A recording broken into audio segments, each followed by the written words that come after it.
Now was this a good act और a bad act? देखिए, उसने उस गाड़ी का शीशा तोड़ दिया। उसे ऐसा लग रहा है कि उसने बहुत अच्छा काम कर दिया है और उसने बहुत अच्छा लॉ एनफोर्समेंट का काम कर दिया, उसे ऐसा लग रहा है।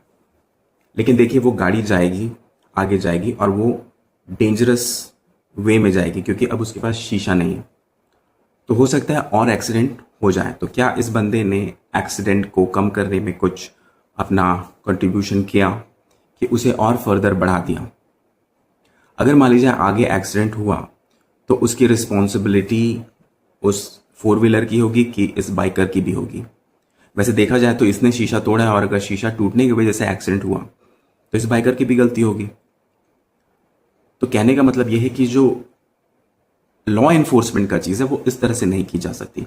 आपके पास अगर कैमरा हो या उसके पास डैश कैम हो या सीसीटीवी अन्य जगह के हो और पुलिस में आप रिपोर्ट करें, तब वो एनफोर्स होगा। या आप उसे शालीनता से रोकने को भी कह सकते हैं, लेकिन आप किसी को धमकी वमकी नहीं दे सकते। तो यहां पर आपने लॉ एनफोर्समेंट के दृष्टि से वो कार्य नहीं किया आपने, बल्कि उसको ह्यूमिलिएट करने के लिए, उसको जवाब देने के लिए, उसको इंसल्ट या जो भी आपको बुरा लगा तो जवाब देने के लिए आपने ऐसा किया। कभी कभी ये होता है कि बाइकर्स जाते हैं और कभी कभी वो बिल्कुल रोक देते हैं।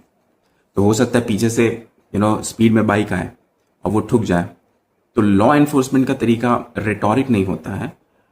जैसे आप उस चीज़ को कंट्रीब्यूट नहीं करते हैं। मतलब अगर डेंजर आप में आई है तो आप उसको फर्दर एस्केलेट नहीं कर सकते। यहां पर देखिए, ऑब्वियसली उसने रॉन्ग टेक गलत किया था, लेकिन इसके पास थोड़ा सा, इस बाइकर के पास थोड़ी सी जगह थी कि वो निकल जाए। ऐसा नहीं कि उसने उसको रोड से बाहर कर दिया। हालांकि उसको डिस्कम्फर्ट हुई और बिल्कुल उसकी गलती थी, लेकिन इसका मतलब तो आपको उस चीज को सुधारनी है, या आप इस तरह से मॉरल पुलिसिंग या विजिलेंटिज्म नहीं कर सकते जैसे सड़क पे रोक के शीशा फोड़ देना, ये कर देना, वो कर देना। That is not the way. तो एनफोर्समेंट का काम ये नहीं है कि आप उसको कंट्रीब्यूट करें। इसको कंट्रीब्यूटरी नेग्लिजेंस भी कहा जाता है अगर आप लॉ की भाषा में कहें तो। और आप उस चीज को एस्केलेट कर रहे हैं, रोड रेज को और बढ़ावा दे रहे हैं, आप और एंडेंजर कर रहे हैं और डेंजर को बढ़ा रहे हैं। आपने शीशा तोड़ दिया, शीशा तोड़ने की वजह से आप बड़े कूल बन रहे, तालियां बजा रहे हैं, लेकिन हो सकता है वो रुके नहीं कहीं पर और चलता जाए, उसी शीशे से चलता जाए और किसी का एक्सीडेंट हो जाए। तो who will be responsible for that mishap? क्योंकि शीशा आपने तोड़ा और उस वजह से अगर एक्सीडेंट हुआ